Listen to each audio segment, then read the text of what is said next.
There was God and nothing else. There was God and there was nothing else. Creation had yet erected the dome of existence over the world.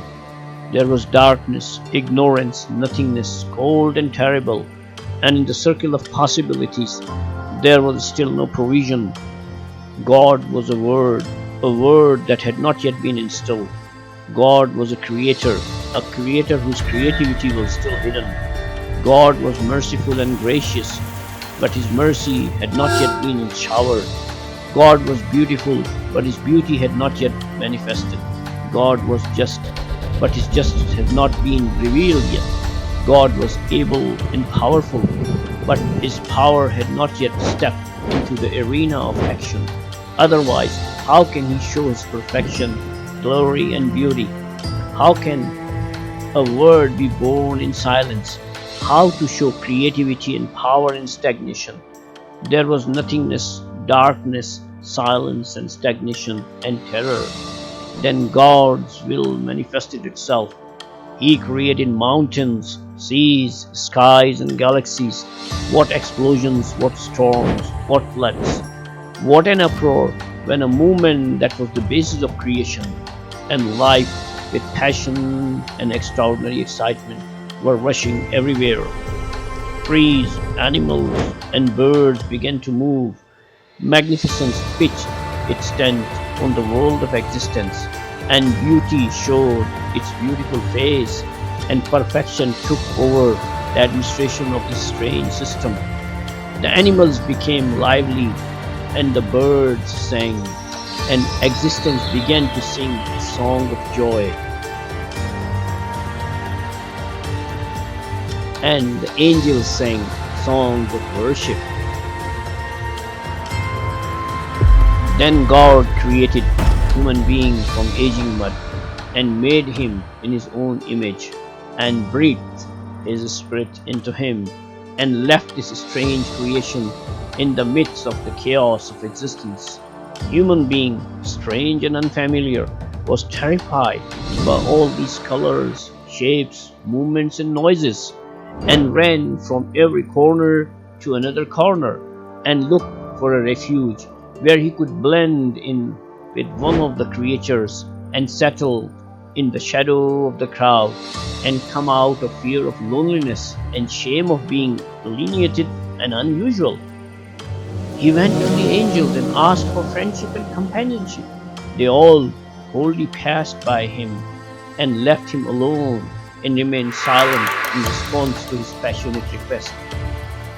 This terrified and broken-hearted human being said to himself desperately, "Look at me, an earthen mud who wants to become the angel of the sky." And then he used to say to himself with reproach, "Oh mud, how do you want to deserve the company of angels?" And he was embarrassed and shy, ran away and hid in a corner until he was able to control his nerves and come out of the corner of shyness and turn to another creature to find a friend. He found a bird in flight that had opened its long wings and was slowly floating in the sky. He liked it and was fascinated by the fact that this bird was able to free itself from the shackles of the earth. So he expressed his love and asked for friendship and said, "Can I fly with you?" But the bird did not answer and slowly passed by him, leaving him in doubt and distress. And he said to himself, depressed and humiliated, "Look at me. I am made of mud, but I want to be freed from the shackles of this earth. What an immature wish. What a useless expectation." He then approached the animals. Each of them passed by him and ignored him. He offered himself to the cloud and wanted to fly over the sky with the pieces of cloud. But the cloud did not respond and passed slowly. He approached the sea and asked for friendship, but the sea, with its silence, left him unanswered. He reached for the wave and said, Do I deserve to slide with you on the chest of the sea? I should boil with joy and roar with anger, and slap the face of proud rocks, and then go to God's eternity and engage myself in infinity? But the wave passed by him and did not respond. Heartbroken and upset, the man turned away from the sea and went to the mountain and was fascinated by its greatness and asked for friendship. The mountain did not break its mighty strength and its pride, and glory did not allow him to look at it. The heartbroken and disappointed human being raised his head to the sky, was happy with its endless expanse, and immediately sought friendship with it. But the mysterious silence of the sky made him understand that you don't deserve my companionship. He turned to the stars, but each of them ignored him and did not answer. Human being went to the far deserts and wanted to live alone in the desert and harmonize his loneliness with the loneliness of the desert and get out of absolute loneliness. But the desert also left the disturbed and anxious human being wandering with its cold and burning silence. Human being, tired with dead soul, withered, heartbroken, and scared and in despair, alone, plunged his head into thinking and felt that he deserves friendship with no creature, and that he's made of mud, stinking mud, of the lowest materials, and no one will love him and will not accept him as a friend. Then his patience ended. He cried, shed tears, and shouted from the bottom of his heart, "Who will accept this stinking mud? I don't deserve anyone's friendship. I am low, I am insignificant, I am miserable, I am a sinner, I am destitute, I am driven out of everywhere. I have no shelter.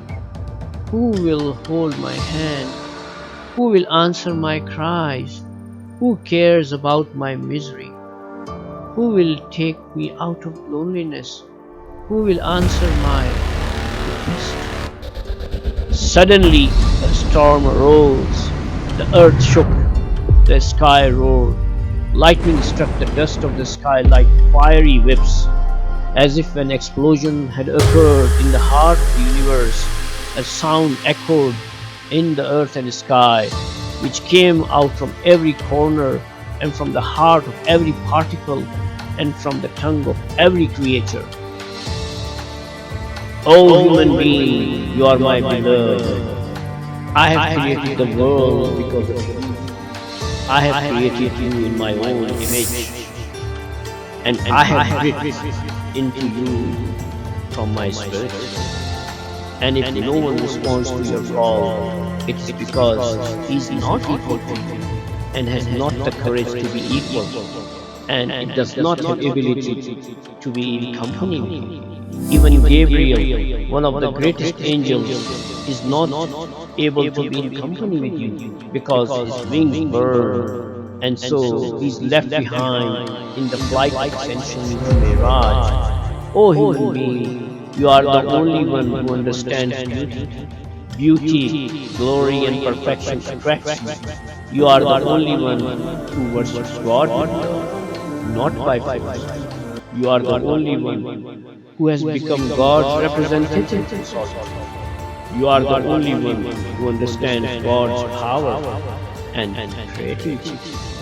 You are the only one who is proud and rebellious, and you fight stubbornly, and you are broken and humble, and you understand the glory and might of God with the height of your nature and your whole observation. You are the only one who can cross the distance between mud and God and prove that you are the best of creatures. You are the only one who ascends with the help of the wings of the soul. the only one who is intoxicated with the beauty of the sunset, and you are the one who burned with joy and shed tears. O human being, creation has reached perfection in you, and the word is embodied in you, and beauty has appeared with your beautiful eyes, and love found its meaning and sense with your existence, and the divinity has manifested itself in your existence. O human being, you love me, and I too love you. You are from me, and you will return to me.